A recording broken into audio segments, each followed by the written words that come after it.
Yes, sir. Yes, sir. Yes, sir. Okay, good evening all of you. Good evening, sir. Good evening Good sir. evening, sir. Sir question बता दो sir कैसे करेंगे वाला। Sir 865 sir आ उसका रहा है answer. Answer 865 आ रहा है। Just let me see, एक मिनट रुको।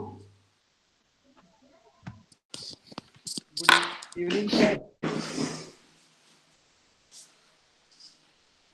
सर आपने अभी तक कुछ पढ़ाया है?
इसका आंसर है 865। यस सर, सही आ रहा है। Yes sir. Yes, sir. Okay, कैसे किया तुमने? सर मैंने ना यहाँ पे A square plus B square की आइडेंटिटी लगाई। पहले मैंने X square is equal to 325 रखा, उसके बाद 18 आ गया एक्स। उसके बाद sir A square minus B square की आइडेंटिटी जब मैंने सॉरी ए स्क्वायर प्लस बी स्क्वायर की आइडेंटिटी जब मैंने लगाई सर, तो यहाँ पे जो है जो ब्रैकेट्स बन रहे थे वो ब्रैकेट्स एक दूसरे से कैंसिल हो रहे थे। ये ए स्क्वायर लास्ट में प्लस सर बी मेरे स्क्वायर पास की आ आइडेंटिटी गया कौन था सी वन होती है? One two. Sir A square plus B square is equal to A plus B का होल स्क्वायर माइनस 2ab। अच्छा। मतलब सर वो आइडेंटिटी ऐसे स्टैंडर्ड आइडेंटिटी नहीं है, बस एक हम्म कह देते हैं लोग। हम्म तो तुमने यस ये सर, तो लास्ट में मेरे पास कैंसिल कट कुटा के सब कुछ आ रहा था। मेरे पास 11245/13। अच्छा, और किसने किया है? यस सर, मैंने करा है सर। जैसे सर 7 की पावर 4 था, तो सर मैंने उसको 7 स्क्वायर और ब्रैकेट में होल स्क्वायर प्लस 324 यानी 18 का स्क्वायर, फिर सर प्लस 2ab वही, और सर 7 स्क्वायर और माइनस करने पर सर जो भी आ रहा था तो सर उसको वैसी आइडेंटिटी बना के कर दिया यस सर सर, मैंने ऊपर। भी ऐसे ही करा। सर ऐसे ही करा। Yes sir. Okay okay, good. और किसने किया है? सर आपकी आवाज बहुत धीरे आ रही है सर। और किसी ने किया है? No, sir, मेरा नहीं आया। ओके ओके सर मेरा भी नहीं। ओके ओके, चलिए अभी देखते हैं इस क्वेश्चन को। तो आज हमें मेनली प्रोबेबिलिटी की बात करनी है। लास्ट लेक्चर में हमने प्रोबेबिलिटी की बात की थी, Yes, sir, NCERT लेवल कर लिया था। और आज हम और प्रॉब्लम्स करने वाले हैं प्रोबेबिलिटी के ऊपर। ओके, तो उससे पहले मैं ये प्रॉब्लम तुमको बता देता हूँ कैसे होगी, जो लास्ट लेक्चर में मैंने तुमको सर होमवर्क में दी थी। सर एनटीएससी में सर सबसे ज्यादा क्वेश्चन कौन से चैप्टर के आते हैं? Number mensuration. सिस्टम और अलजेब्रा के आते हैं। सबसे ज्यादा का तो मैं ऐसे कह नहीं सकता किसके आते सर हैं। सर ज्योमेट्री का जो पूरा सिस्टम है ना, प्लस सॉलिड ज्योमेट्री, मतलब इनके चैप्टर से ज्यादा क्वेश्चन देखे हैं मैंने, नो जो कि सर, टफ अगर वाले मैं क्वेश्चन होते हैं। 19 की बात करूँ तो सर सर उसमें अलजेब्रा से मैंने अलजेब्रा के तो देखे। सर हाफ मैथ के अंदर मोस्टली ये वाले आते हैं। सर एलजेब्रा की वेटेज जो है वो मैट के 40% मैथ्स के क्वेश्चन जो होते हैं उसमें ज्यादा है। अच्छा, और बाकी सर सैट में ना एक्चुअली जो ज्यादातर फोकस होता है वो ज्योमेट्री और 3D ज्योमेट्री पे होता है। उसमें क्वेश्चन भी ज्यादा आते हैं और टफ भी ज्यादा आते हैं एलजेब्रा के मुकाबले। तो तुम सर सिंपली मैंने अपने सर एनटीएससी के प्रीवियस प्रीवियस ईयर के क्वेश्चन सॉल्व करना शुरू कर दो। तुम लोगों ने सॉल्व यस करने सर, हम स्टार्ट तो किए? यस सर, कर यस ही रहे सर हैं रोज। साल के स्टार्ट से सॉल्व कर रहे हैं हम हर टॉपिक के। तो तुमने ये इसके सॉलिड ज्योमेट्री के क्वेश्चंस कर लिए मैं? यस सर, तो मैंने ये तुमसे बहुत हो पहले गए कर सारे? दिए थे। यस सर, सारे हो गए थे। एक दो में डाउट आए थे, तो जब आपने दोबारा से पढ़ाया ना, एक्चुअली जब अमित सर ने पढ़ाया था मैंने उसके बाद ही कर लिए थे, तो आपने जब दोबारा पढ़ाया तो जो क्वेश्चन नहीं हुए वो भी हो गए मुझसे। ओके ओके, चलिए बहुत बढ़िया, शाबाश। ओके, तो स्टार्ट करते हैं हम। और मेरी स्क्रीन तो दिख रही होगी ना आप लोगों को? Yes sir, clearly. देखिए, तो सबसे पहले मैं आपको एक आइडेंटिटी आज पढ़ाता हूँ। ये आइडेंटिटी इतनी वेल नोन नहीं है, जो यूजुअली स्कूल लेवल पे बच्चे पढ़ते हैं उनके लिए, लेकिन जो ओलंपियाड लेवल पे पढ़ते हैं उनको पता होती है। Sophie Germain identity. तो ये जो आइडेंटिटी है ये है a⁴ + 4b⁴। ओके, तो आइए पहले हम इसको लिख लेते हैं। क्या होता है फॉर्मूला? ये फॉर्मूला होता है a² - 2ab + 2b² into a² + 2ab + 2b²। ये फॉर्मूला होता है। इसका एक मिनट प्रूफ भी देख लेते हैं, बहुत ही आसान प्रूफ है। तो a⁴ + 4b⁴, हम इसको परफेक्ट स्क्वायर बनाते हैं पहले। तो हमने क्या काम करा, a⁴ + 4b⁴ में 4a² b² ऐड किया। क्यों? ऐसा ऐड करने से हमें परफेक्ट स्क्वायर बन जाएगा। देखो ये नंबर क्या बन रहा है? यस सर, बन रहा है। ये बन गया a² + 2b² whole square minus ये बनेगा 2ab²। तो अब हम यहाँ पर सिंपली a² - b² की आइडेंटिटी यूज कर लेते हैं। तो ये बनेगा a² + 2b² minus 2ab into a² + 2b² + 2ab। तो ये हमारा एक स्टैंडर्ड फॉर्मूला है और इस फॉर्मूले को बोलते हैं हम Sophie Germain identity. Sir Sophie This is- Germain is तो one of the female characters है जिनका मैथमेटिक्स में रोल दिखाया गया है, बाकी ज्यादातर मेल ही है।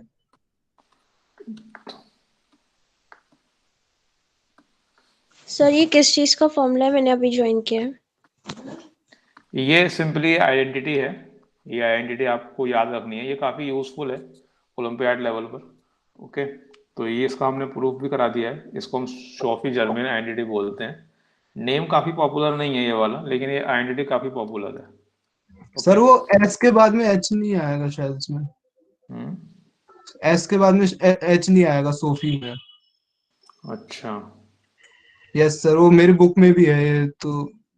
लेकिन सर ये वाला थ्योरम याद ही नहीं रहा मेरे को क्वेश्चन करने टाइम, तो क्योंकि आइए अब हम इस प्रैक्टिस नहीं क्वेश्चन करी को उतनी। सॉल्व करते हैं इस आइडेंटिटी का यूज करके। तो आपको जो नोटिस करने वाली बात थी प्रॉब्लम के अंदर, जो जो न्यूमरेटर गिवन है, न्यूमरेटर के अंदर अगर आप देखेंगे तो 324 आ रहा है और पावर 4 आ रही है। तो जो 324 है, देखो अगर मैं n⁴ + 324 को इवेलुएट करना चाहूँ तो पहले मुझे n⁴ + 4 से डिवाइड करता हूँ मैं। तो ये हो जाएगा 4 × 81 और ये क्या हो गया? 81 होता है सर 9 का स्क्वायर होता है × 3⁴ और 3 की पावर 4 भी तो होता है। हमें क्या यूज करना है? हमें सोफी जर्मेन आइडेंटिटी यूज करनी है। तो अगर मैं उसको यूज करूंगा तो ये फॉर्मूला क्या बनेगा? ये वैल्यू आएगी n² - 6n + 2 × 3²। समझ में आ रहा है? और n² + 6n + 2 × 3²। समझ में आ रहा है मैंने कैसे यूज करा है identity? Yes sir, a² yes sir, - समझ 2 में आ होता रहा है। है ना। तो जो a की जो वैल्यू है वो a हो गई। जो a की जो वैल्यू है वो क्या लूंगा मैं? n लूंगा और जो b की वैल्यू है वो 3 लूंगा। ठीक है, तो ये फॉर्मूला ये बन गया और मैं इसको सिंपली ऐसे लिख सकता हूं। देखिए n × n - 6 + 18 × n × n + 6 + 18। Okay, तो ये फॉर्मूला इस तरीके से बन गया है। अब मैं बात करता हूँ न्यूमरेटर और डिनोमिनेटर की। तो जो मेरा फ्रैक्शन है वो क्या था? वो था 7⁴ + 324। अरे तुम्हारे पास तो क्वेश्चन लिखा हुआ ही होगा ना?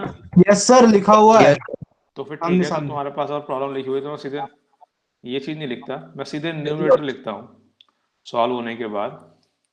तो जो फर्स्ट ब्रैकेट है न्यूमरेटर में वो कितना आ जाएगा? देखो फर्स्ट ब्रैकेट आ जाएगा, n की जगह 7 यूज करूंगा। ओके, तो देखो n - 6 कितना होगा? 1। तो 1 × 7 + 18 और यहाँ पर भी n की जगह 7 यूज करूंगा तो ये कितना हो जाएगा 7 इंटू 13 प्लस 18।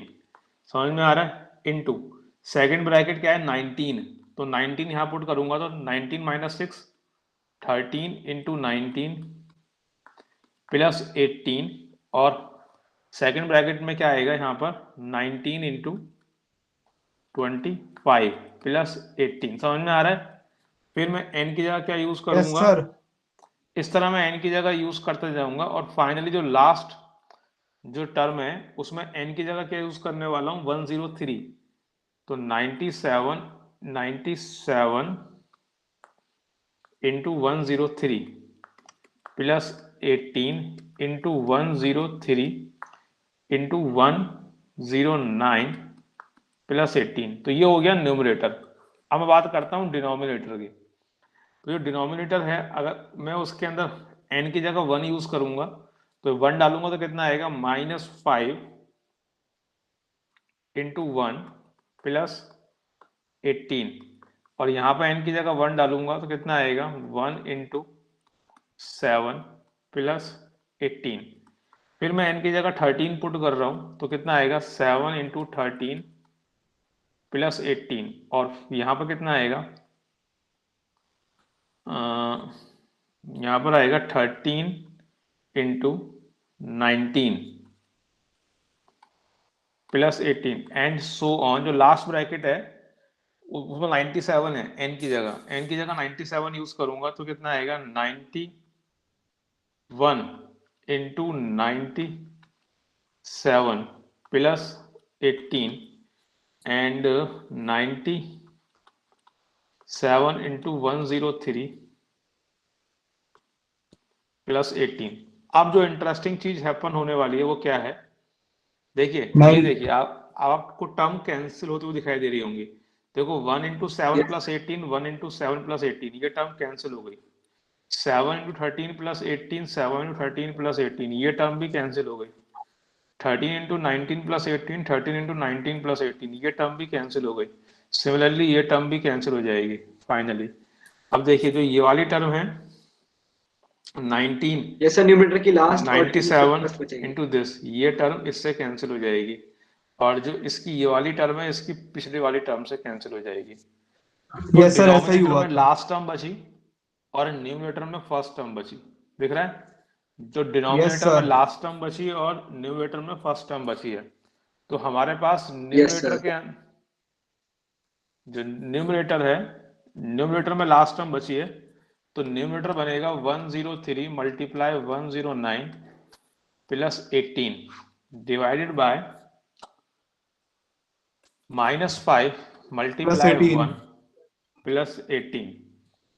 तो इसको हम सॉल्व करेंगे तो ये आ जाएगा 865। ओके, तो ये एक प्रॉब्लम जो हमने लास्ट लेक्चर में दी थी, इसे आप सर नोट कर लीजिए। सर एक बार प्रूफ दिखा दीजिए जो आपने उस थ्योरम का दिखाया।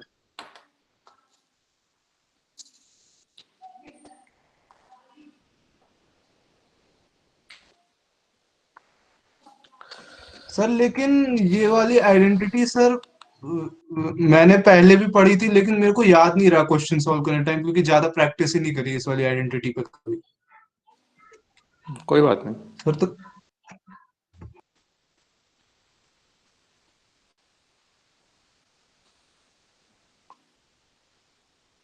नोट कर लिया, आगे बढ़े। Yes sir.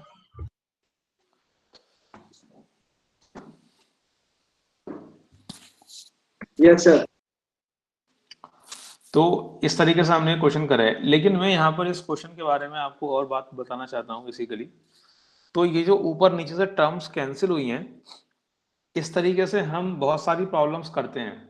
ओके, ये टर्म्स का कैंसिलेशन, इस प्रोसेस का एक नाम है जिसको हम बोलते हैं telescopic product. Yes sir. Series में इसे टेलीस्कोपिक सीरीज भी कहते हैं ना, जो प्रोग्रेशंस में हम टेलीस्कोपिक सॉल्व करते हैं। प्रोडक्ट। ओके, एक टेलीस्कोपिक प्रोडक्ट होता है और एक टेलीस्कोपिक सम होता है। ये दोनों एक ही तरीके से काम करते हैं। ओके, बस ये सम में काम करता है और ये प्रोडक्ट में काम करता है। तो क्या मतलब होता है टेलीस्कोपिक प्रोडक्ट का, मैं थोड़ा यहाँ बता देना चाहता हूँ। मैं पहले टेलीस्कोपिक सम बताता हूँ कि टेलीस्कोपिक सम का क्या मतलब होता है। देखिए, ये काफी इंटरेस्टिंग टॉपिक है। अगर आपको इसको डिटेल में पढ़ना है तो ये मेरी बुक में गिवन है, काफी डिटेल में मैंने दिया है, तो आप इसे मेरी बुक में पढ़ सकते हैं। ठीक है, टेलीस्कोपिक। सर आपकी बुक की पीडीएफ है? नहीं, मेरी बुक सिर्फ अमेज़न पे मिलेगी बेटा, आपको और कहीं नहीं मिलेगी। और आप प्रोवाइड कर दो पीडीएफ। सर आपकी बुक के 10th क्लास का बच्चा समझ सकता है पढ़ के?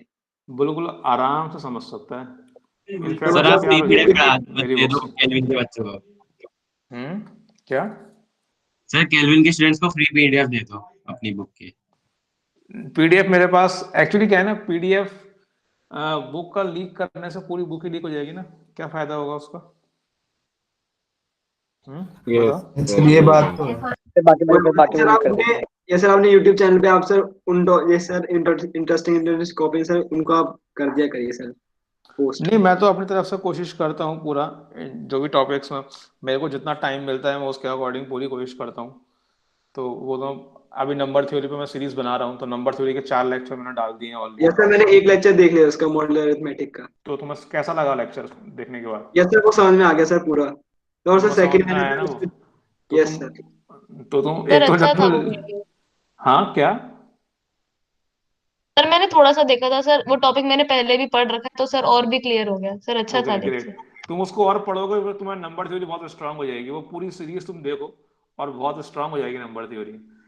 और साथ में सिर्फ देखना ही नहीं है, थोड़ा उसको शेयर भी करा करो वीडियो को, ताकि हमारे सब्सक्राइबर्स मिले और ज्यादा। अभी यस काफी सर कम मैंने लाइक और सब्सक्राइबर्स हैं। सब्सक्राइब कर दिया था। ओके, चलिए टेलीस्कोपिक सम की हम बात करते हैं। टेलीस्कोपिक सम में क्या होता है, कंसेप्ट समझ लीजिए पहले। टेलीस्कोपिक सम का कंसेप्ट क्या है? कंसेप्ट ये है कि मान लीजिए कोई भी सीक्वेंस है A1, A2, A3 and so on. अगर मैं इस सीक्वेंस का सम निकालना चाहता हूं, लेकिन इस सीक्वेंस की जो ये टर्म्स आ रही हैं, ये एक स्पेशल प्रॉपर्टी को स्पेशल प्रॉपर्टी के साथ हैं। देखिए वो प्रॉपर्टी क्या है कि अगर मैं इस टेलीस्कोपिक सीक्वेंस, मतलब ये जो सीक्वेंस है A1, A2, A3, AN, अगर मैं इसकी जनरल टर्म सपोज AR, अगर मैं AR को इस फॉर्म में लिख पाया BR-BR-1, अगर मैंने इस फॉर्म में इसको लिख दिया तो मैं इसका सम इंस्टेंटेनियसली निकाल सकता हूं। कैसे निकाल सकता हूं आइए समझाता हूं। देखिए मान लीजिए अगर मैंने AR की वैल्यू BR-BR-1 के फॉर्म में लिख दी, R1, 2, 3 एंड सो ऑन, ठीक है, तो मैं क्या करूंगा, A1 को कैसे लिख दूंगा, B1 माइनस B0, A2 को कैसे लिख सकता हूं, B2 माइनस B1, A3 को कैसे लिख सकता हूं, B3 माइनस B2, A4 कैसे लिख सकता हूं, B4 minus B3 and so on, AN minus 1, BN minus 1 minus BN minus 2 and finally AN BN minus BN minus 1। अगर मैं इन सभी टर्म्स को ऐड करूंगा तो मुझे यहां पे मिलेगा summation of I varies from 1 to n, ठीक है, या मैं सिंपली समेशन AR लिख लेता हूं, R varies from 1 to n is equal to. अब नोटिस करने वाली बात यह है कि देखो ये टर्म्स कैंसिल हो रही हैं, यहां पर यही इसकी खास बात है कि ये टर्म्स जो है कैंसिल हो जाएंगी। अभी जैसा हमने एक क्वेश्चन किया था उसमें टर्म्स कैंसिल हो रही थी, यहाँ पर टर्म्स कैंसिल हो गई, तो एक लास्ट टर्म बची और एक फर्स्ट टर्म। तो BN माइनस B0 ये इसका सम आ गया, ये इसका सम आ गया इंस्टेंटेनियसली, ठीक है। तो अगर हमने जो इंटरेस्टिंग चीज थी वो ये थी कि हम AR को इस फॉर्म में लिख पा रहे हैं, AR को BR-BR-1 की जो फॉर्म है उसमें लिख पा रहे हैं, क्योंकि ये जो फॉर्म है इसी फॉर्म को है क्या? अभी बताऊंगा, अभी क्वेश्चन से बात समझ में आएगी। यही इसी को हम टेलीस्कोपिक फॉर्म बोलेंगे। इस फॉर्म में अगर हम किसी सीक्वेंस की जनरल टर्म को लिख पा रहे हैं तो मतलब हमने उस टर्म को मतलब हम बेसिकली वो जो सीक्वेंस है वो एक टेलीस्कोपिक सम से निकल रहा है, मतलब इस पर्टिकुलर चीज को ऑब्टेन करना टेलीस्कोपिंग कहलाता है। ओके, अब मैं एग्जांपल से आपको समझाता हूं। देखो सपोज करो कि आपसे कहा जाए find the some. Sir A0 तो इंडिपेंडेंटली एग्जिस्ट करता ही नहीं है। फाइंड द सम, A0 कहां से आ गया, A0 तो हमने लिखा ही नहीं कहीं भी, वो A0 है सर वो कहां A0 लिखा है, B0 लिखा B0 है, है। B0 लिखा है, पहले एक बार सर देख इसकी लो मेरी लिमिट बात, होगी। पहले एक बार मेरी बात देख लो, ठीक है, तो बात समझ में आएगी। फाइंड द सम, हमें ये सम निकालना है 1 into 1 factorial plus 2 into factorial जानते हो ना, yes sir, yes yes. Sir. Yes sir. Yes 3 sir. into 3 factorial, 4 into 4 factorial up to 100 into 100 factorial. अगर आपको ये सम निकालने को बोला जाए तो आप इस सम को कैसे निकालोगे? अब ये बात तो बिल्कुल कॉमन सेंस ही है, ना तो ये एपी है ना ही ये जीपी है। ओके, तो ये एपी और जीपी वाले फॉर्मूले से तो हो नहीं पाएगा। अब हम इसको टेलीस्कोपिक सम से निकाल सकते हैं।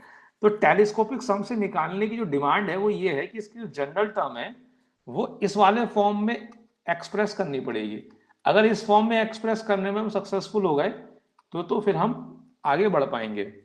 देखिए, सबसे पहले इसका AR बताइए, इसका AR क्या आएगा? n into n factorial. n इसका into n AR आएगा factorial. R into R factorial. ठीक है, अब जो R की वैल्यू है वो शुरू कहां से हो रही है, पहले ये बताइए। R कहां से स्टार्ट हो रहा है? 1 से। 1 into 1 और फैक्टोरियल। 1 से कहां तक जा रहा है? 100। 100 into 100 फैक्टोरियल। ठीक है, अब लेकिन ये जो AR है ये तो R into R फैक्टोरियल लिखा है, मुझे एक्सप्रेस करना है BR माइनस 1 में। तो इसको एक्सप्रेस कैसे करूंगा, यही यहाँ पर सबसे चैलेंजिंग काम है। देखिएगा, मैंने ये जो R है इसको लिखा R plus 1 minus 1 into R factorial.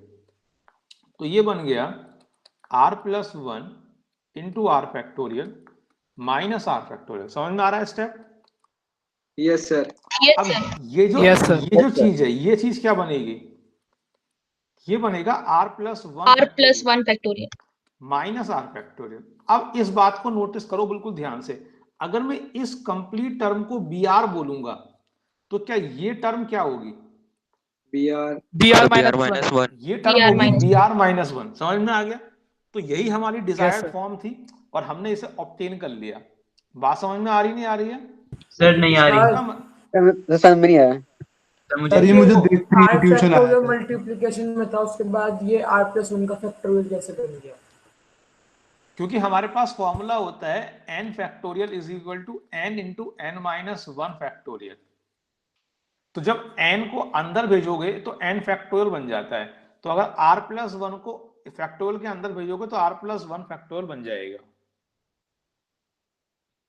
नहीं समझ में आया? No sir. यस सर, आ गया।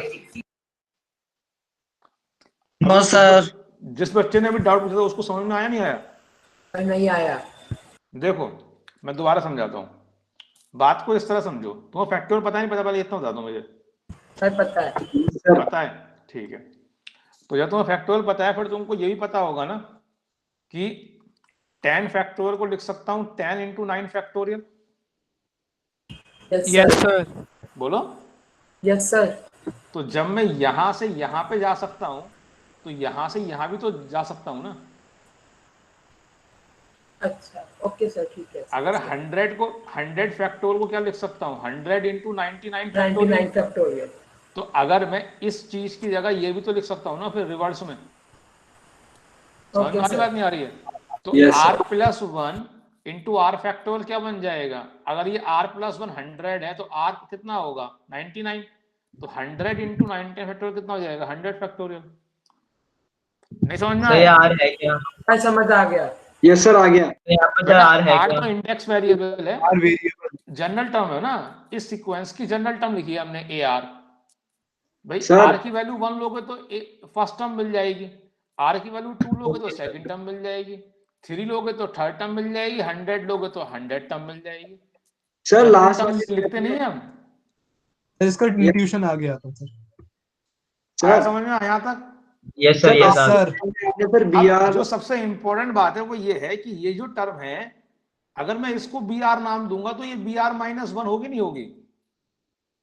Yes sir. होगी। भाई इस वाले एक्सप्रेशन में R की जगह R माइनस 1 रिप्लेस कर दो, ये एक्सप्रेशन मिलेगा नहीं मिलेगा? सर मिल जाएगा। इसका मतलब क्या हुआ कि जो AR की जो वैल्यू है वो BR माइनस 1 के फॉर्म में आ गई। ठीक है ना? और R कहां से कहां वेरी कर रहा है? R वेरी कर रहा है 1 2 से लेके 100 तक। ध्यान रहे कि बी आर की वैल्यू आर प्लस 1 फैक्टोरियल है।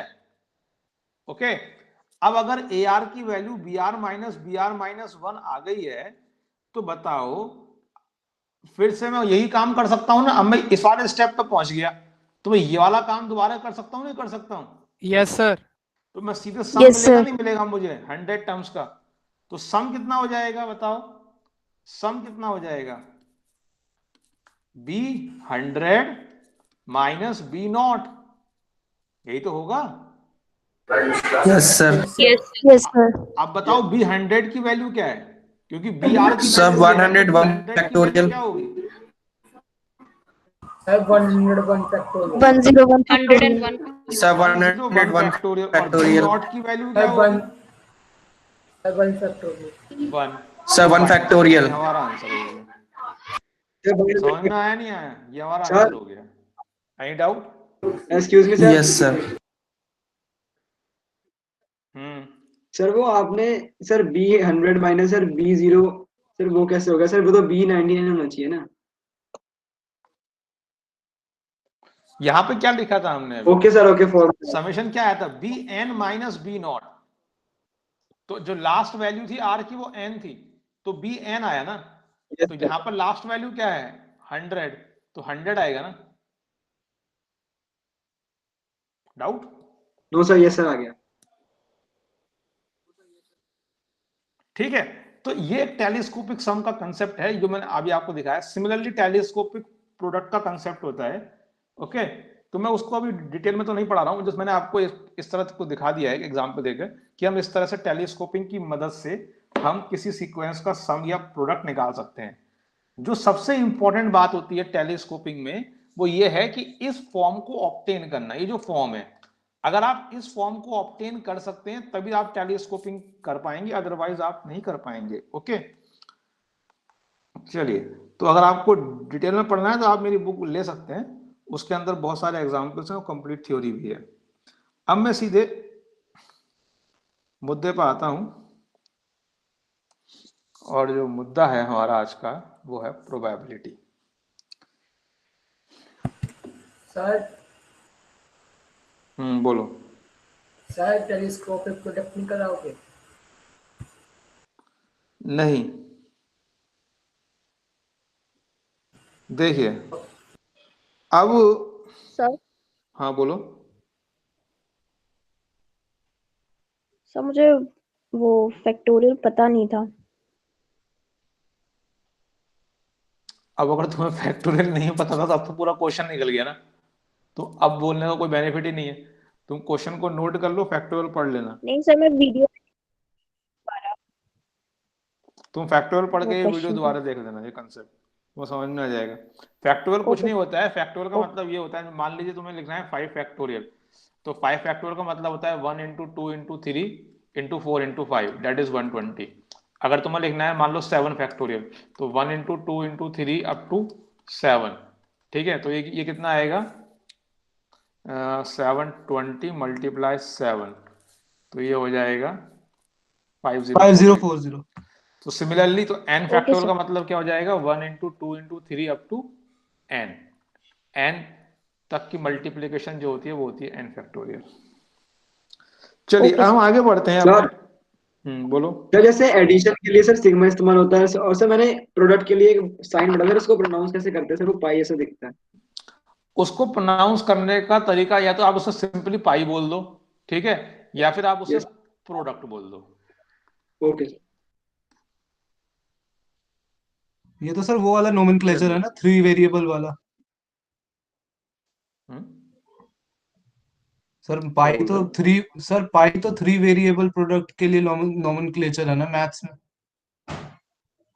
3 वेरिएबल प्रोडक्ट क्या बोल रहे हो? कुछ समझ में नहीं आ रहा मुझे। पाई का सिर्फ ये मतलब होता है, जैसे मान लीजिए आपके सामने लिखा हुआ है पाई ए आई, और आई वेरी कर रहा है 1 से लेके 10 तक, तो इसका ये मतलब सर हुआ A1 multiply A2 multiply A3 up to A10।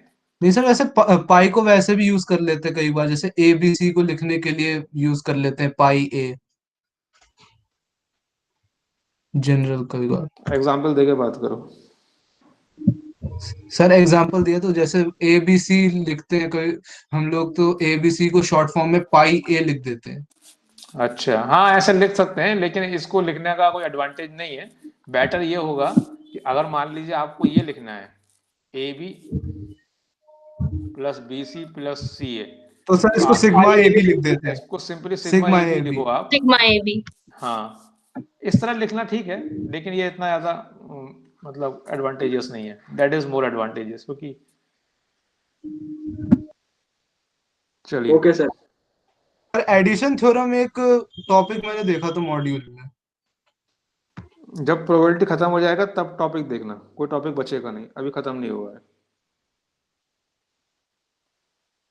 देखिए, तो हमने लास्ट टाइम जो है सिंपली प्रोबेबिलिटी की प्रॉब्लम्स की थी, और हमने लास्ट टाइम प्रोबेबिलिटी की जो प्रॉब्लम्स थी उसके अंदर हमने ये देखा था कि हम नंबर ऑफ फेवरेबल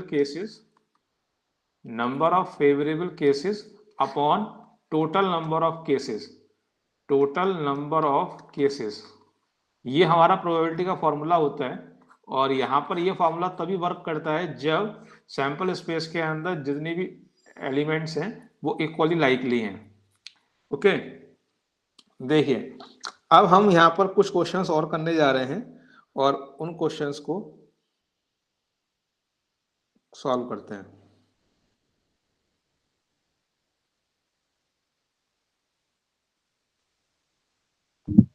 सर ये वाला सर फॉर्मूला सर जब वैलिड नहीं होगा जब कोई किसी पर्टिकुलर चीज का नंबर ज्यादा हो। नहीं नहीं नहीं, मेरा पॉइंट ये है यहाँ पे कहने का कि फॉर्मूला तब वैलिड नहीं होगा,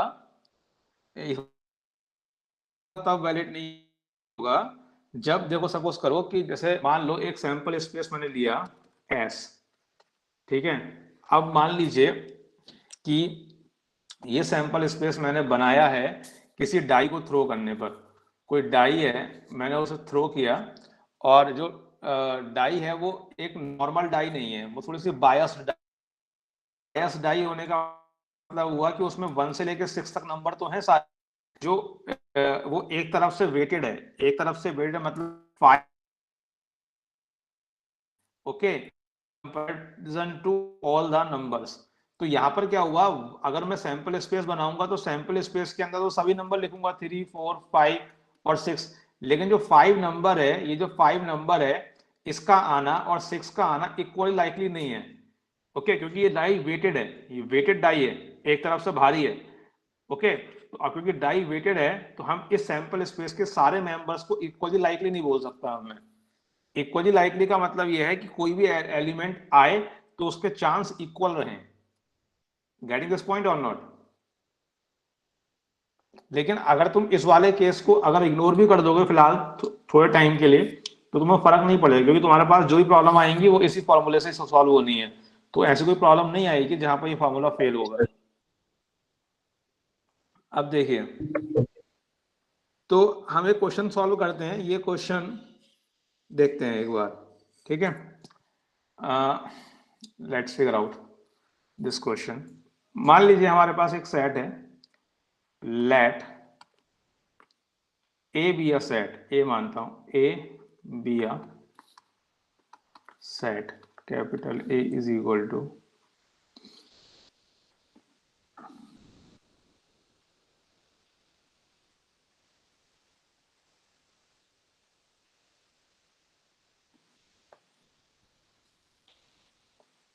जीरो वन, नहीं जीरो छोड़ दीजिए, 1 2 3 4 एंड 5, ठीक है, ये कोई सेट है। ओके, और हमने क्या करना है, we form a 5-digit number by using the members of A. Okay, repetition of digits are not allowed. Repetition of digits are not allowed.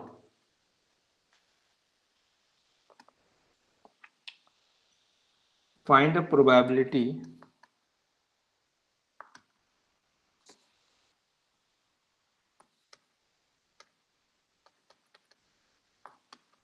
that the number is divisible by 4। ये try करिए।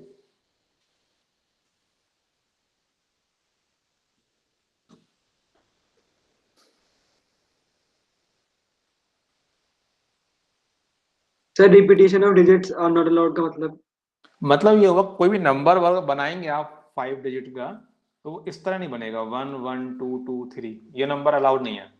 इसमें Okay, repeat हो गया ना 1 और 2।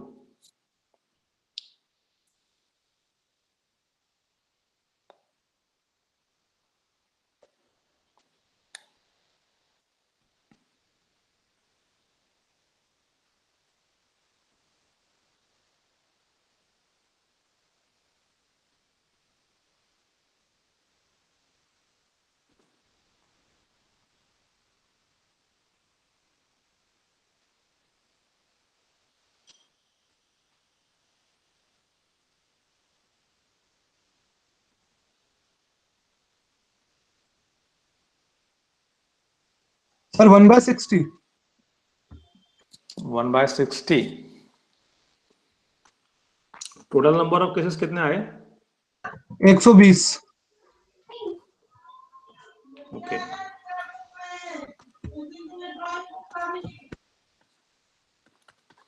देखिए क्या हो रहा है कि हमारे पास नंबर है 1 से लेकर 5 तक। पहले हमें ये पता लगाना है कि 5 डिजिट के हम कितने नंबर्स बना सकते हैं।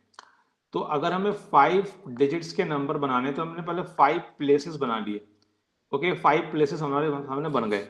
अब जो फर्स्ट प्लेस है इसे फिल करने के हमारे पास 5 नंबर ऑफ वेज है। क्यों? क्योंकि हमारे पास 5 डिजिट्स अवेलेबल हैं। अब जो सेकंड प्लेस है इसे फिल करने के लिए हमारे पास कितने नंबर ऑफ वेज हैं? 4। क्यों? क्योंकि repetition of digits are not allowed. Okay, third place को फिल करने के नंबर ऑफ वेज 3 और इसको 2 और इसको 1। तो टोटल नंबर ऑफ वेज हो गए 120। मतलब टोटल नंबर ऑफ नंबर्स कितने बनेंगे? टोटल नंबर ऑफ नंबर्स कितने बनेंगे? वो बनेंगे 120। सर इसमें 3 बन रहे हैं जिसमें कि लास्ट 2 डिजिट पे जो है वो नंबर 4 से डिविजिबल है। अब हमें ये पता लगाना है इन 120 नंबर में से कितने नंबर 4 से डिविजिबल हैं। तो 4 से कोई भी नंबर तभी डिविजिबल होगा जब उसके लास्ट के 2 डिजिट से बनने वाला नंबर 4 से डिविजिबल है। तो आइए पता लगाते हैं 4 से डिविजिबल होने के लिए लास्ट की 2 डिजिट्स क्या क्या हो सकती हैं। एक तो 1 2 हो सकती है। यस सर, 24 12 20 24 हाँ, 52 भी हो सकता है। 24 हो सकती है। 52 सर 32 3 2 हो सकती है। ओके, और 36 6 तो है ही नहीं। 42 52 और 52 हो सकती है। ये 4 कैटेगरीज आएंगी जहां पर नंबर 4 से डिविजिबल हो सकता है। तो हम इन 4 कैटेगरीज में काउंटिंग कर लेते हैं। आइए देखिए, क्योंकि जो लास्ट की 2 डिजिट्स हैं उनको तो हमने फिक्स कर दिया। पहले मैं इस वाले केस की बात करता हूं। जो लास्ट की 2 डिजिट हमने उसमें फिक्स कर दिया। अब मुझे शुरू की 3 डिजिट्स को फिल करना है। तो बताइए, क्योंकि हमने 2 डिजिट्स तो पहले से ऑक्यूपाई कर ली हैं, तो जो ये वाला प्लेस है इसे फिल करने के नंबर ऑफ वेज कितने होंगे? 5 3 हमारे पास टोटल 5 डिजिट्स है ना, और इसे फिल करने के नंबर ऑफ वेज 2 और इसे फिल करने के नंबर ऑफ वेज 1। तो टोटल नंबर ऑफ वेज कितने बन गए? 6। तो इस वाले केस में कितने नंबर बनेंगे? 6। समझ में आ रहा है? यस। इस वाले केस में भी सिमिलरली 6 ही बनेंगे, इसमें भी सिमिलरली 6 बनेंगे, और इसके अंदर भी सिमिलरली 6 नंबर ही बनेंगे। तो ये टोटल कितने नंबर हो गए? 24। टोटल नंबर कितने हो गए? 24। तो हमारी जो प्रोबेबिलिटी हुई वो कितनी हो गई बताइए जरा? 24 डिवाइड बाय 120 यानी कि 1/1. यस सर, यही answer sir yes sir. Sir इधर हमने sir right left hand side में हमने सर निकाला था कि 5 4 3 2 1, और सर उस साइड में हमारा सर 3 2 1 तो है, और सर फिर 1 2 3 सर 4 4 ही है सर, 5 तो है ही नहीं सर कहीं। तुम इस बात को इस तरह समझो, हम कर क्या रहे हैं। हमने ये करा कि हमने यहां पर हमें 5 डिजिट का नंबर बनाना था, तो 5 डिजिट के नंबर में ये जो दो प्लेसेस हैं 1 और 2 से हमने फिक्स कर दी। तो जब ये प्लेसेस फिक्स हो गई तो इस वाले प्लेस को फिल करने के जो नंबर ऑफ वेज आए वो 5 नहीं है, वो अब आएंगे 3, क्योंकि 2 डिजिट्स तो हमने ऑक्यूपाई कर ली ना। हमारे पास टोटल 5 डिजिट्स हैं। ये नंबर ऑफ वेज लिखे हैं, ये क्या लिखे हैं, नंबर ऑफ वेज। ये कोई नंबर नहीं लिखा है, ये number of ways to fill this place. Sir ये तो परम्यूटेशन कॉम्बिनेशन की प्रॉब्लम हो गई। तो कोई प्रॉब्लम? तो इसके अंदर Yes, sir, और आगे। मैंने शुरू में कहा था कि जो प्रोबेबिलिटी है, probability is just a couple of counting numbers. Counting problem. One probability problem is equivalent to couple of counting problem. तो ये काउंटिंग ही तो कर रहे हैं हम। ओके, तो इस वाली प्लेस को फिल करने के नंबर ऑफ वेज 3 है, और इस वाली प्लेस को फिल करने के नंबर ऑफ वेज कितने हो गए, 2, और इस वाली प्लेस को फिल करने के नंबर ऑफ वेज 1, तो टोटल नंबर ऑफ वेज कितने हो गए, 6। हमने ये किया ना, इसमें कोई डाउट है तो बताओ। सर टोटल लेबर बता दो कैसे होगा 6? ये वाला 120, सर हमने मल्टीप्लाई कर दिया सबको। हाँ मल्टीप्लाई क्यों करा, ये पूछ रहे हो? Yes sir. अब सुनो मल्टीप्लाई क्यों करा। देखो सपोज करो मैंने इस वाली प्लेस को 3 तरीके से भरा है। मल्टीप्लाई समझने के लिए यहां पे बात को समझो। देखो सपोज करो ये 2 प्लेसेस हैं, पहले 2 में समझो, ठीक है ना। अब मुझे दो डिजिट्स का नंबर बनाना है। इन 5 डिजिट की हेल्प से 2 डिजिट का नंबर बनाना है, और डिजिट को रिपीट नहीं कराऊंगा। तो ये जो प्लेस है इसे फिल करने के 5 वे होंगे, और ये वाली जो प्लेस है इसे फिल करने के 4 वे होंगे। तो टोटल नंबर ऑफ वेज मैं कहता हूं 20 बनेंगे। आओ समझते हैं मल्टीप्लाई क्यों करी है।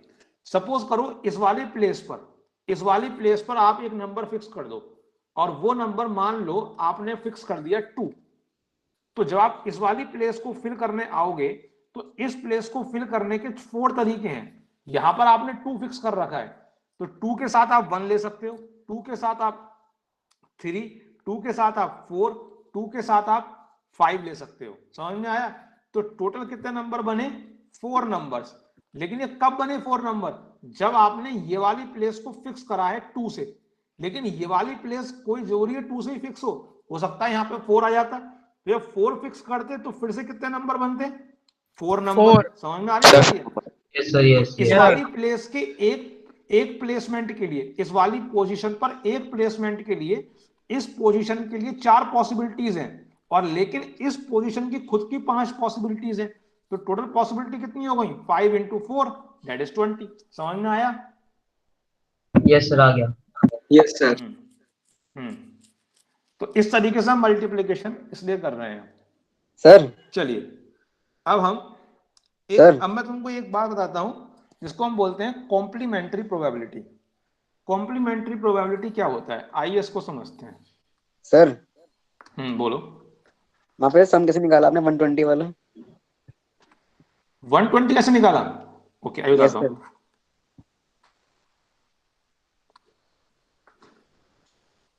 देखिए कॉम्प्लीमेंट्री प्रोबेबिलिटी अभी समझते हैं पहले। देखो 120 हमने ऐसे निकाला कि जो ये फर्स्ट प्लेस है इसे फिल करने के नंबर ऑफ वेज 5 है, सेकंड प्लेस को फिल करने के नंबर ऑफ वेज 4 है। ओके समझ, सेम ही है कांसेप्ट। हाँ काउंटिंग सेम ही तरीके से करेंगे। ओके सर समझ में आ गया। देखिए कॉम्प्लीमेंट्री प्रोबेबिलिटी क्या होती है, हम सम टाइम ऐसा होता है कि मान लीजिए कोई इवेंट ई है, ओके ये कोई इवेंट ई है, इसके अकरेंस के लिए ये मैंने इसका सेट बनाया। अब मान लो एक सैंपल स्पेस है S, ओके तो जो बाहर वाला पोर्शन है, जो E के बाहर वाला पोर्शन है जो S के अंदर है, लेकिन जो ये वाला पोर्शन है, ये वाला पोर्शन, इसको मैं बोलूंगा E डैश। क्या बोलूंगा? E dash. मतलब ये पोर्शन इस बात को डिनोट कर रहा है कि यहां पर E का अकरेंस नहीं होगा। फॉर एग्जाम्पल मान लीजिए कि आपने डाई, एक पेयर ऑफ डाई को थ्रो किया। जब आप पेयर ऑफ डाई को थ्रो कर रहे हैं तो उसका जो सम है वो आपको चाहिए 5। तो जो सम 5 आएगा वो इस तरीके से आएगा 2,3, 3,2, 4,1, 1,4, इन तरीके से सम 5 आ सकता है। तो जब आप इसका सैंपल स्पेस बनाएंगे तो सैंपल स्पेस में तो 36 मेंबर्स आएंगे सारे के सारे। तो सैंपल स्पेस में कितने पेयर आएंगे? 36 पेयर आएंगे। लेकिन जब आप ई बनाएंगे, फेवरेबल स्पेस बनाएंगे, उसके अंदर ये 4 पेयर आएंगे। तो ये जो 4 पेयर हैं ये तो यहां पर आएंगे, और जो बाकी के कितने पेयर बचे, 36 में से 4 माइनस कर दो तो 32 पेयर बचे। तो यहां पे तो कितने पेयर आए? 4 पेयर्स। और यहां पे कितने पेयर आए? 32 पेयर्स। तो इसका मतलब ये हुआ जो इवेंट ई है उसके फेवर में तो 4 पेयर्स हैं, और जो इवेंट ई डैश है, ई डैश का मतलब ई के अकर नहीं होना, कॉम्प्लीमेंट ऑफ ई। तो इवेंट ई डैश के लिए 32 पेयर्स हैं। बात समझ में आ रही है? सर एक बार दोबारा समझा दो ये वाला। Yes sir. देखो मान लो कोई भी तुमने, अच्छा ये बताओ तुमने ये पढ़ा है नहीं पढ़ा है? ये सेट ए है, ओके, और set yes sir, set theory पढ़ी है। हाँ सेट थ्योरी पढ़ी है ना, और ये सेट Yes, ए sir. है, और हम बाहर बनाते हैं universal set, you Yes, sir. बोलते हैं। तो जो ये वाला जो रीजन होता है, जो बाहर वाला रीजन होता है, इसको क्या बोलते हैं बताओ? Complement of A. A dash बोलते हैं, नहीं बोलते हैं? यस सर, ए डैश बोलते हैं अब कॉम्प्लीमेंट यहाँ ऑफ पर ए। प्रोबेबिलिटी के अंदर क्या आ गया? प्रोबेबिलिटी में यू की जगह आ गया सैंपल स्पेस, ए की जगह आ गया इवेंट, और ये इसको बोल दिया ई डैश। ये कॉम्प्लीमेंट्री इवेंट हो गई, सेम कंसेप्ट है। Yes sir. Okay, sir sir. मतलब s minus E equal to E dash. मतलब सर आप पहले डाइस वाला एग्जांपल दे रहे थे कि डाइस में अगर 2 डाइस एक साथ फेंके और उसमें से 4 ब्रैकेट उठा लिए तो वहां पे। तो मैं एग्जांपल देके ये समझा रहा था कि ई के अंदर कौन आएगा। अगर मुझे सम 5 Okay, चाहिए sir. तो मेरा जो इवेंट ई है वो ये है कि सम 5 आ जाए, ये मेरा इवेंट है। तो ई के अंदर वो मेंबर आएंगे, वो पेयर आएंगे जो पेयर सम 5 बना रहे हैं। तो ये 4 पेयर जो है ई के अंदर आएंगे। तो बाकी के जो 32 पेयर्स बच गए वो कहां जाएंगे? वो ई डैश में आएंगे, इसके बाहर आएंगे। ये ओके सर, समझ आ गया। हाँ, तो मैं इसके बाहर आएंगे 32 पेयर्स। ओके, तो मेरा पॉइंट ये है कहने पर, जो पी ई डैश है, पी ई डैश का मतलब क्या होता है? Probability of not occurrence of E. P E dash का मतलब है ई के अकर नहीं होने की प्रोबेबिलिटी, ई के अकर नहीं होने की प्रोबेबिलिटी। बात समझ में आई? अब मुझे एक बात बताओ, इफ नंबर ऑफ मैं नेक्स्ट पेज पे लिखता हूं, let S be the sample space. S क्या हो गया? सैंपल स्पेस, ठीक है। E be some event, then we have. अब सुनना बात को ध्यान से, देखो ये ई कोई इवेंट है, तो इस ई के अंदर आने वाले जो मेंबर्स हैं उनको बोलूंगा एन ई। क्या बोलूंगा? N E. मतलब ई के अंदर आने वाले मेंबर्स, ई कोई सेट समझ लो, प्लस जो ई डैश के अंदर मेंबर आएंगे, ई डैश, ये वाला बाहर वाला जो सेट है इसे बोल रहा हूं ई डैश। तो ई डैश में आने वाले मेंबर कितने होगा? Number of members N E dash. अगर मैं इन दोनों को ऐड कर रहा हूं तो कितना क्या मिलेगा मुझे? Sample space. मुझे मिलेगा सैंपल स्पेस में आने वाले मेंबर। समझ में आ गया? ठीक है। अगर मैं एन एस से डिवाइड कर देता हूं तो मुझे क्या मिलेगा? 1। अच्छा ये क्या है? ये क्या लिखा है? प्रोबेबिलिटी ऑफ ई और probability of equal to 1। Which is not occurring. बात नहीं आई? तो ये जो फॉर्मूला है ये बहुत इंपॉर्टेंट है कि अगर probability of occurrence of E plus probability of not occurrence of E, हमेशा 1 के इक्वल आएगा। Getting this point? Yes sir. हाँ, यस तो सर, ये जब भी पहले आपको नॉट अकरेंस ऑफ ई की प्रोबेबिलिटी निकालनी है तो आप इस वाले फॉर्मूले से निकाल सकते हैं। ठीक है, चलिए अब मैं आपको एक प्रॉब्लम देता हूं। Sir 1 minute. नोट कर लो।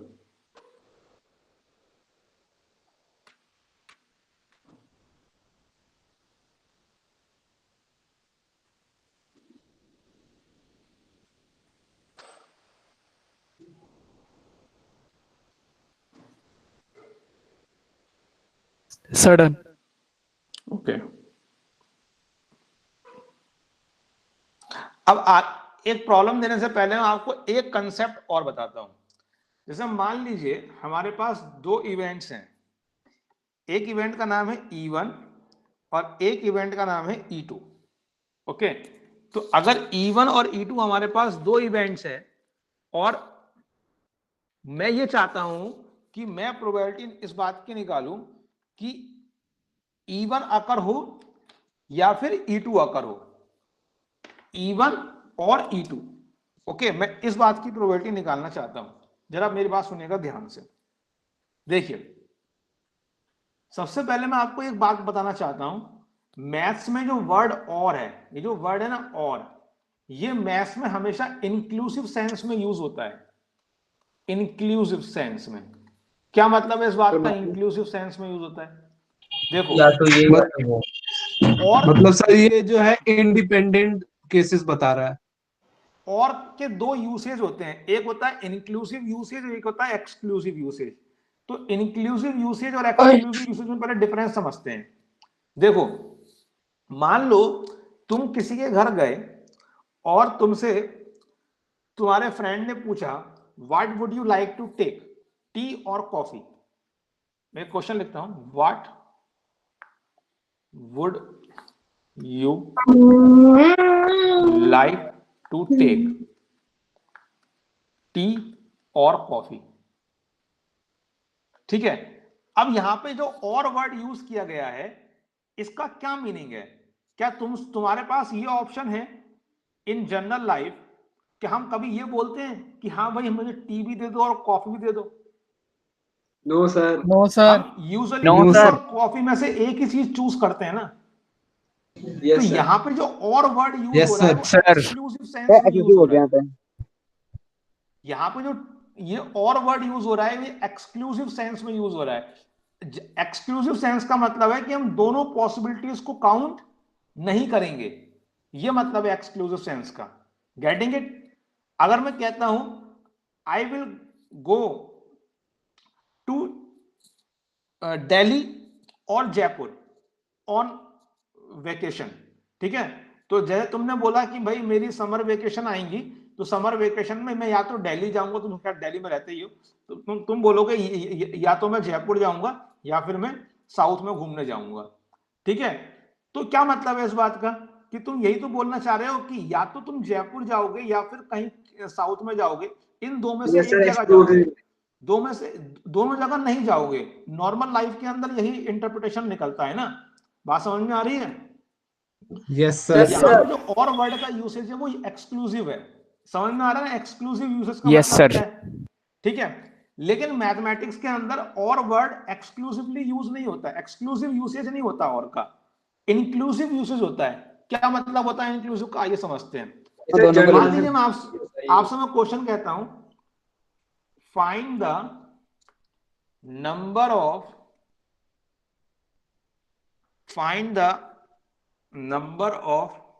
numbers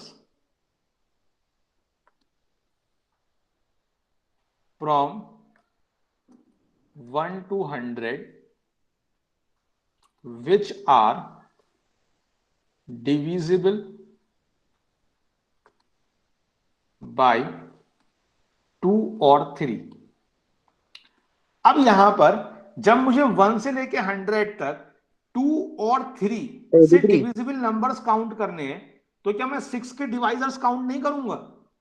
6 के मल्टीपल्स? यस सर करेंगे। Yes sir. करेंगे ना। Yes, तो sir. यहां पे जो और वर्ड है वो इंक्लूसिव सेंस में यूज हो रहा है।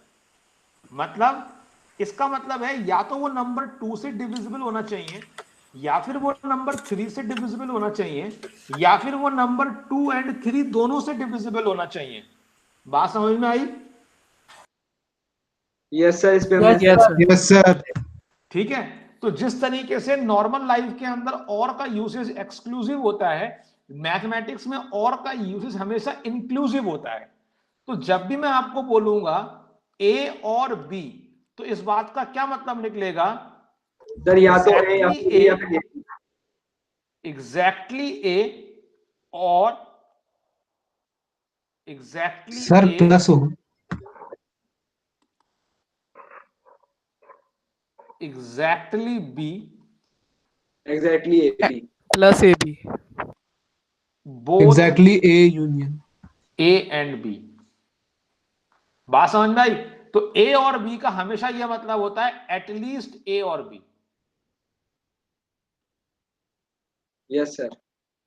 ध्यान रखो, हमेशा ए और बी का क्या मतलब है? एटलीस्ट ए और बी, इन दोनों में से कम एक होना चाहिए। दोनों हो जाएंगे तब भी कोई प्रॉब्लम नहीं है। ओके, तो यह मतलब होता है इंक्लूसिव और का। ठीक है, अब मेरी बात समझना ध्यान से। मान लीजिए मेरे पास ये कोई इवेंट E1 है और ये कोई इवेंट E2 है। ठीक है, तो जो इवेंट E1 है और ये इवेंट E2 है, और मैं इसके ये जो रीजन है, ये रीजन क्या कहलाएगा? Sir A intersection union.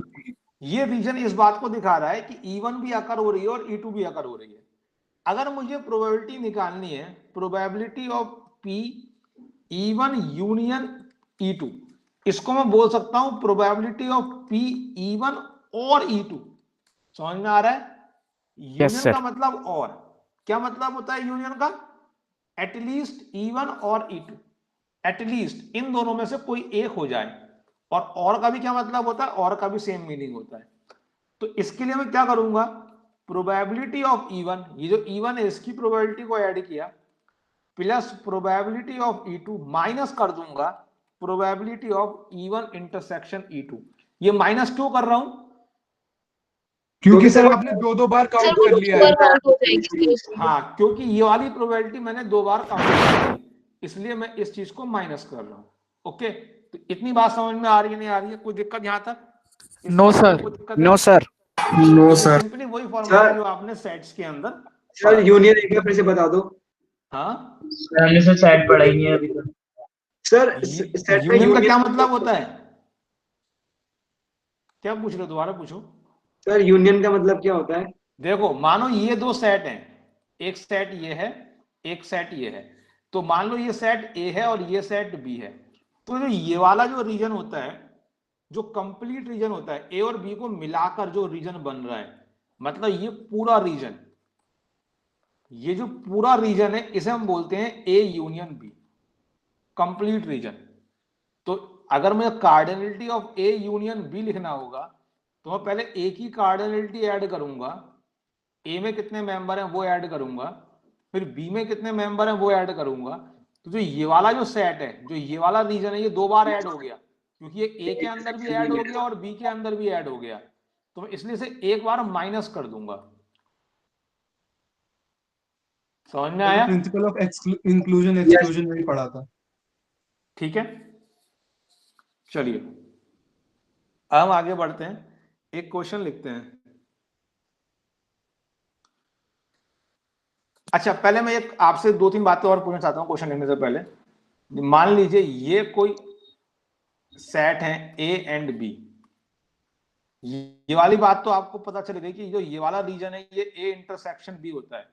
अच्छा, ये बताओ मेरे को कि जो ये वाला रीजन है ये क्या होता है? सिर्फ इतना रीजन।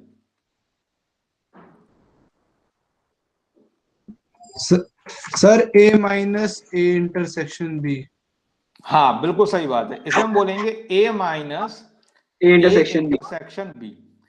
अच्छा, इसको हम ये भी बोल सकते हैं क्या? A intersection B dash. इसको हम ये बोल सकते हैं, नहीं बोल सकते? Yes sir, complement of A intersection B. क्या आपको पता है कि बी डैश कहां पर है? आपको देखो, ये एक सेट बनाओ सबसे पहले। ये आपने बनाया एक यूनिवर्सल सेट, तो जो बी के बाहर वाला पार्ट है वो बी डैश है, और ए के साथ अगर बी डैश का इंटरसेक्शन लोगे तो यही आने वाला है ना। Yes sir. Yes sir. क्योंकि बी के बाहर और ए के अंदर, तो यही वाला पार्ट हुआ ना। समझ में आए? तो अब बताओ Yes, ये sir. वाला पार्ट क्या हुआ? Sir B minus A intersection B. ये हुआ B sir B intersection A B dash. क्या हुआ? B intersection A A dash. Dash. समझ में आ गया? Yes sir. Yes sir. चलिए अब एक क्वेश्चन करते हैं।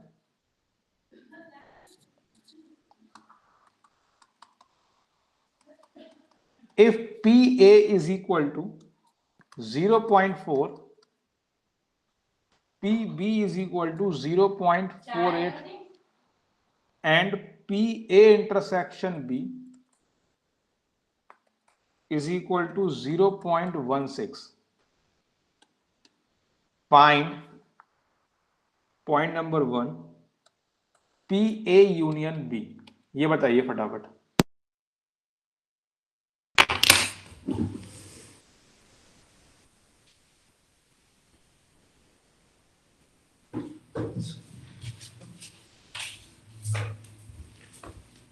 सर 0.7 सर 0.72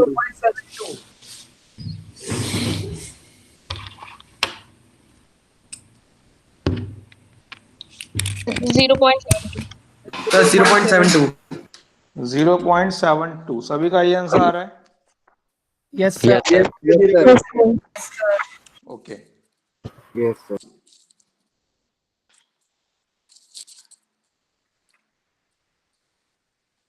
तो इसको हम सिंपली फॉर्मूले से करेंगे, जो हमने फॉर्मूला अभी पढ़ा है। तो ये जो फॉर्मूला है,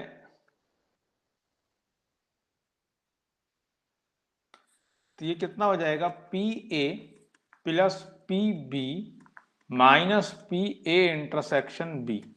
तो पी ए कितना होता है? 0.4, 0.48 माइनस 0.16, ये आएगा 0.72। ओके, चलिए अब सेकंड पार्ट करिए।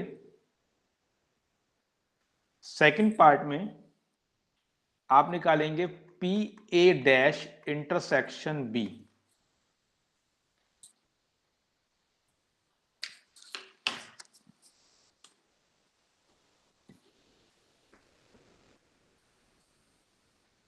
चाहो तो पहले आप वेन डायग्राम बना लो, वेन डायग्राम से आपको ज्यादा आसानी से दिख जाएंगी चीजें।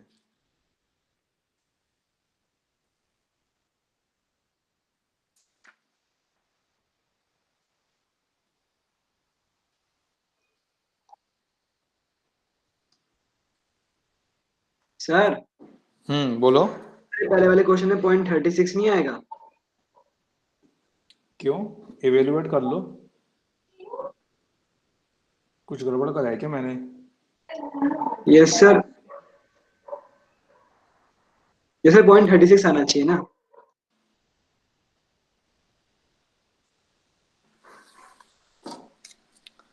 इन दो नंबर का सम क्या आ रहा है? 0.88 आ रहा है। माइनस करो ना, कितना आ रहा है? ओके ओके सर, मैं 0.4 को 0.04। Okay sir.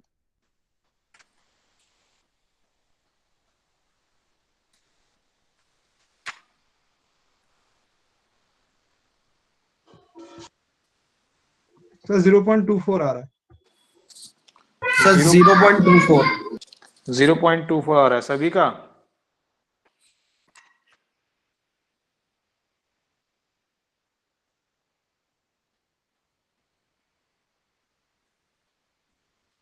Sir 0.24। Okay,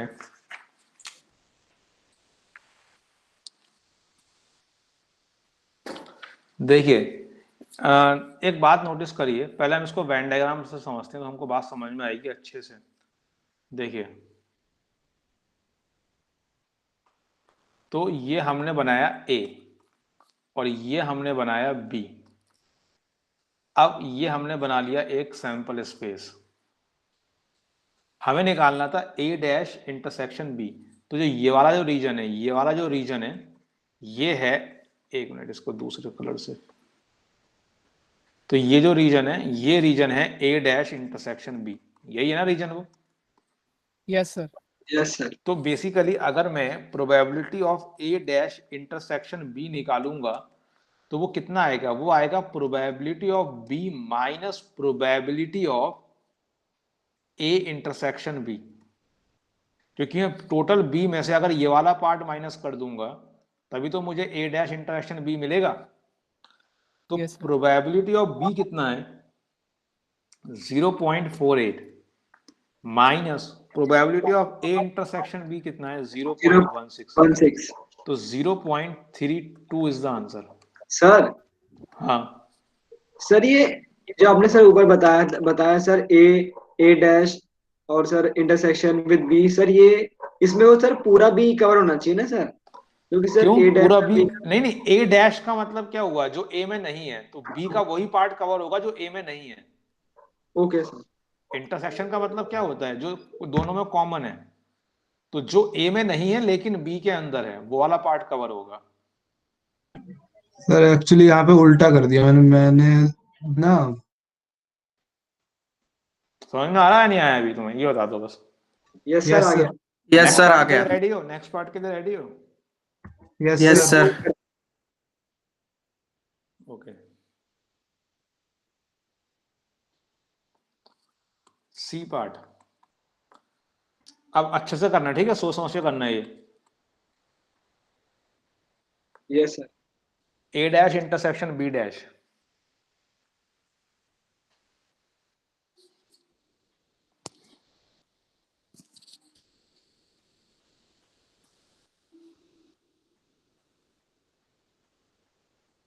sir 0.28। Sir 0.72। और लोगों को बोलने दो, और लोग बताओ। सर 0.12। और लोग बताएं। सर 0.72।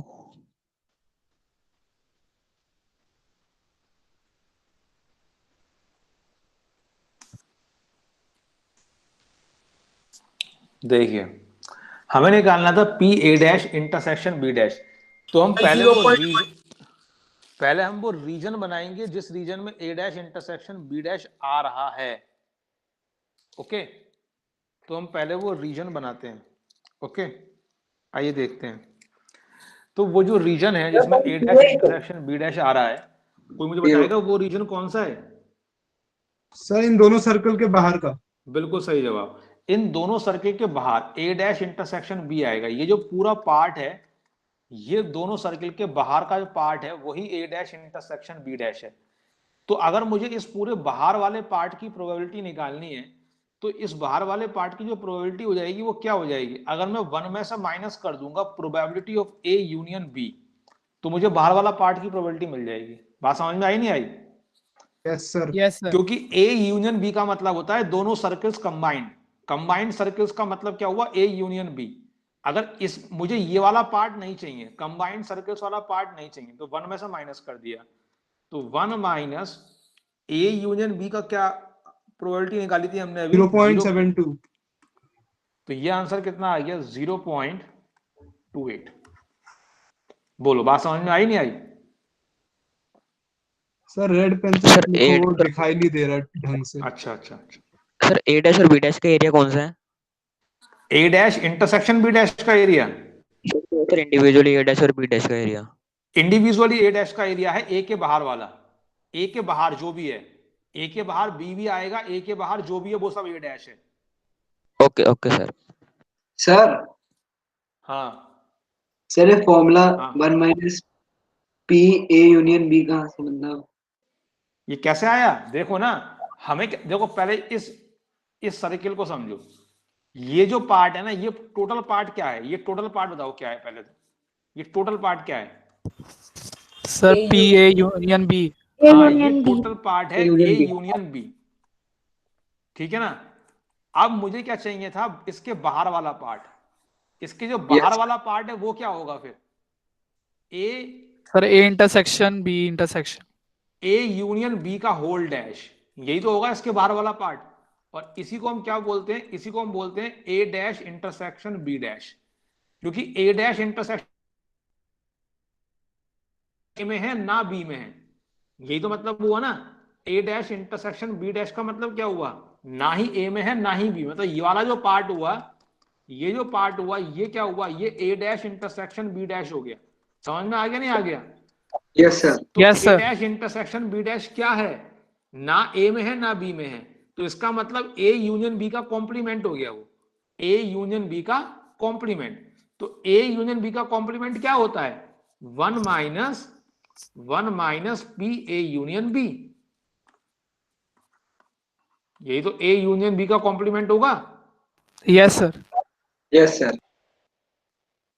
ठीक है ना, समझ में आ रहा है नहीं आ रहा है? ध्यान रखो, ए डैश इंटरसेक्शन बी डैश बोलो या ए यूनियन बी का कॉम्प्लीमेंट बोलो, बात एक ही है, क्योंकि दोनों बातें एक ही एरिया को रिप्रेजेंट कर रही हैं, दोनों का एरिया सेम है।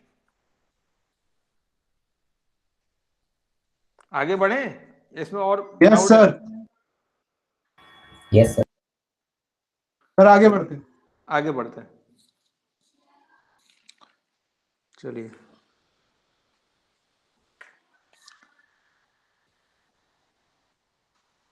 जस्ट होल्ड अ मिनट, मेरा टैब फिर बंद हो गया।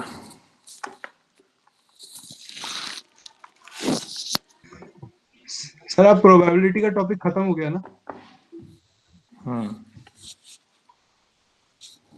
सर एक बार प्रीवियस स्लाइड दिखाना।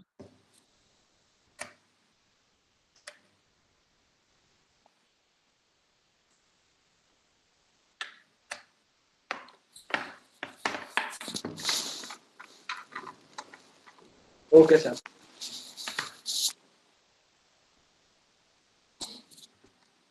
सर ऐसे ही सर एक और क्वेश्चन दे दो होमवर्क के लिए।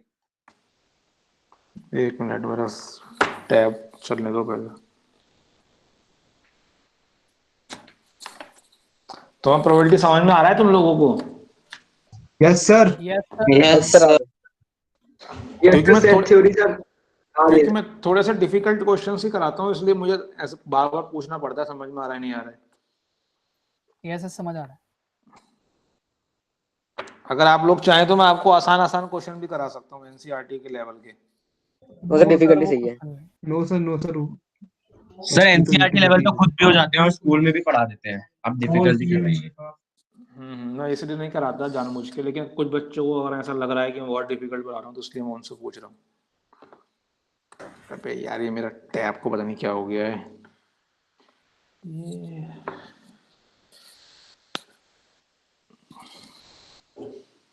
सर एक बार रीलोड कर लो।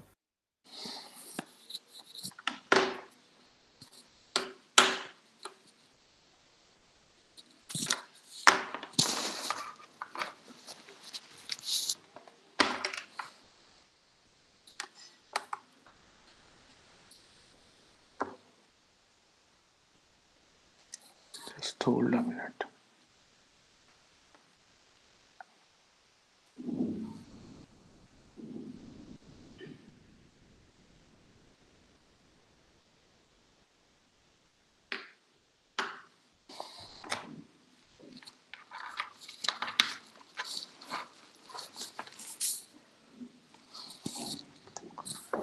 लगता है मेरे इस वायर में प्रॉब्लम।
सर आप स्क्रीन पे बैकअप करके कुछ खुला होगा क्या, या कुछ आपने स्लाइड खोल रखी है?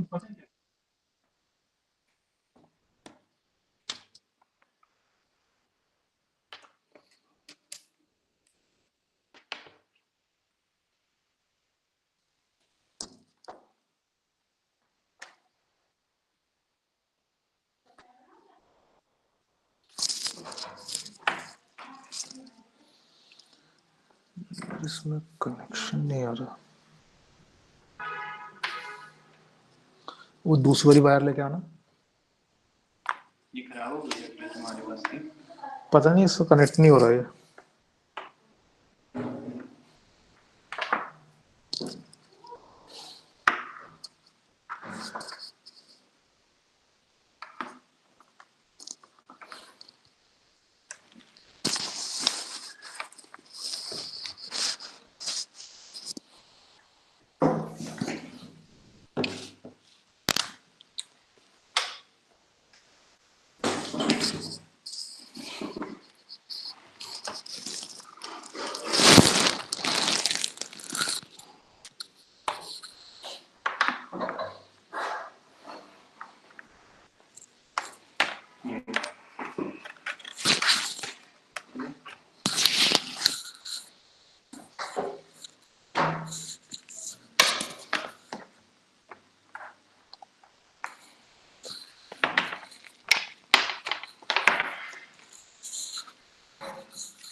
यार ये मेरी ना वायर में पता नहीं क्या हो गया है, या तो मेरे टैब में खराबी है या वायर में, पता नहीं चल रहा।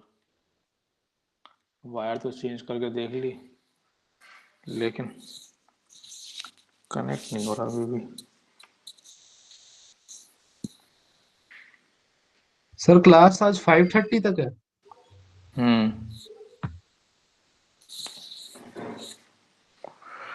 यार कनेक्ट क्यों नहीं हो रही है?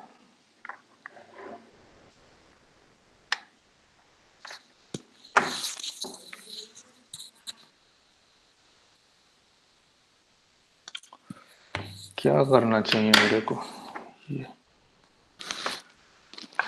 सर माउस पैड सही कर दीजिए ना।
अच्छा, मेरा ये कनेक्ट नहीं हो रहा है अभी, ठीक है ना? तो मैं फिर नेक्स्ट लेक्चर में पढ़ाता हूँ, पता नहीं क्या हो गया इसमें। Okay sir. Sir topic complete हो गया ना? हाँ, प्रोबेबिलिटी ऑलमोस्ट कंप्लीट, या प्रैक्टिस करनी है हमको, और कुछ नहीं करना। ओके सर, पढ़ाने वाले ओके ऐसे सर, कुछ नहीं है। ओके सर, तो फिर हम प्रैक्टिस कर लेंगे मॉड्यूल्स। सर बोलिए। Okay sir, thank you excuse me sir, sir आप प्रैक्टिस ये सर होमवर्क क्वेश्चन दे दीजिए मटेरियल में से। ये सर सेट पे दे दीजिएगा सर, नया टॉपिक। नहीं, तुम्हारे पास जो मटेरियल है वो क्वेश्चंस करो ना तुम। यस सर, मटेरियल के क्वेश्चन कर लेंगे। सर उसमें सेट है, सेट दिया हुआ है। एडिशन थ्योरम में सेट हाँ, तुम पूरा दिया मेटेरियल हुआ के क्वेश्चंस करो, अगर तुम्हें उसमें कोई डाउट है मुझसे ग्रुप पे पूछते रहो। Okay okay sir. सर। हाँ हाँ ठीक है। है। Okay sir. चलिए ठीक है, अभी आज के लिए इतना ही है, हमारा नुकसान हो गया आज 15-20 मिनट का। ठीक है, चलिए आज के लिए इतना ही है। Yes sir. Okay sir, good evening sir. Good evening good sir. Evening sir. Good evening. Good thank evening, you good sir. Evening. Thank you sir. Thank you sir. Sir thank you sir. धन्यवाद। Thank you sir sir. चले गए, mood खराब हो गया sir का।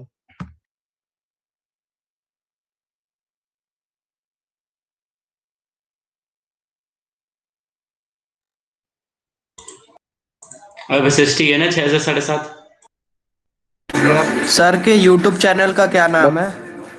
निध्यान foundation. नित्यान foundation.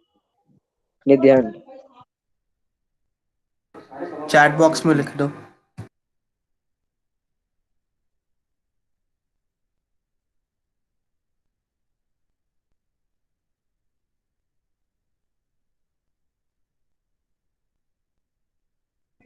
ये module में दिया हुआ है ये सेट्स वगैरह और यूनियन एडिशन थ्योरम में दिया हुआ जो है। मॉड्यूल है। एडिशन थ्योरम में दिया हुआ है।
यार मैंने सुना पीआरएम और रजिस्ट्रेशन की डेट एक्सटेंड हो गई 5 दिसंबर तक।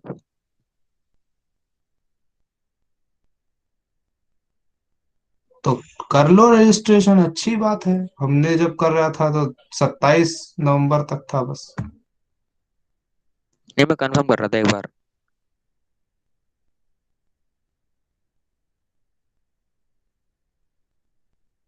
यार पीआरएमओ दो होते हैं क्या? पीआरएमओ फर्स्ट और पीआरएमओ सेकंड। मैंने नेट पे चेक कर रहा था, उसमें पेपर दो दिखा रहा था। अरे यार, प्री आरएमओ का एक ही पेपर होगा। प्री आरएमओ जैसा था वैसा ही है, बस नाम चेंज हो गया। Indian olympiad qualifier of mathematics नाम दे दिया उसे। हाँ वो तो है। नहीं मैं पहले के 2018 का था मेरे ख्याल से, उसमें पीआरएमओ फर्स्ट और पीआरएमओ सेकंड ऐसे दिखा रखा था पेपर। अरे वो अलग अलग डेट पे अलग अलग प्री आरएमओ होते हैं, अलग कुछ कुछ रीजन्स में। जैसे 19 अगस्त का अलग पेपर आया था, 25 अगस्त का अलग पेपर आया था, ऐसे होता है। तो मतलब कुल मिला के कितने पेपर बनते हैं अलग अलग स्टेट के मिला के? मुझे नहीं पता अब, ये एमटीएआई से पूछो।